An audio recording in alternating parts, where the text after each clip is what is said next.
Hello, Andrew Larson's Film Review channel, here with reviews of two brand new movies.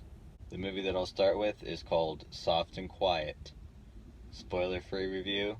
This movie's about a group of lady racists, a white supremacist women's group.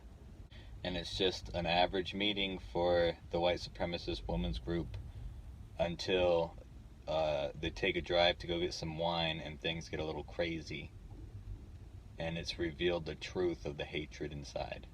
It works very well as an exploitation movie, and it's also got some interesting stuff to say about the role that women specifically play in propagating racial hatred. Alright, spoiler review.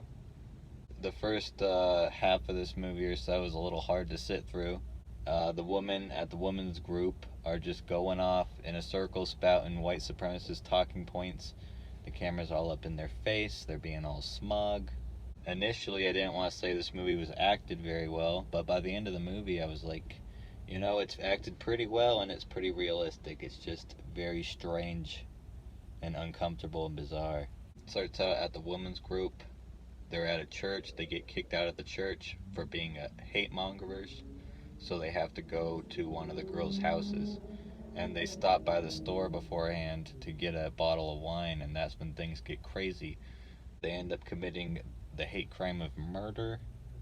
It's very scary, a lot like a Larry Clark movie, like Bully, or maybe like Mean Creek with Drake and Josh's Josh Peck. Lots of great trashy behavior, realistic depictions of insane women. The next movie that I'll be reviewing, Avatar, Whales in the Water. Spoiler-free review. I wasn't planning on even seeing this movie, really. I haven't seen Avatar since it was in theaters in 2009. I didn't like it all that much. But there's just not really much else out in the theaters, and I thought about it, and I was like, you know, I do like some James Cameron action. And I saw a clip, and there was like flamethrowers, and I was like, I like fire. So maybe I'll go watch this movie and I'll like the fire and the explosions.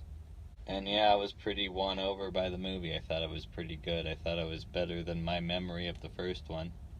People are saying that it's like redundant, that it's just the first one over again. And I guess you could say that.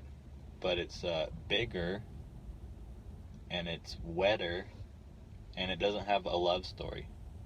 I'm not a fan of the blue monsters. I don't think it's a good nature worship movie because it's not real nature, it's synthetic garbage. Spoiler review. So this movie is about whales in the water, and there's a scene where a whale jumps out of the water and lands on a ship, and he starts using his fins to smack all the people on the ship. There's like guys in mech suits and big blue monsters. When I saw that, I thought it was pretty cool. There are scenes with fire. The action climax of the movie is contained to like a sinking ship, so there's like a Titanic element too to the movie. And there's a bunch of little blue monster kids. There's like all this lore, and then one of the kids gets shot through the heart near the end of the movie and dies. The eldest kid. If you're looking for high stakes serialized action from Disney Corp with James Cameron's help, 80% CGI, then you're gonna have a great time at Avatar, Whales in the Water.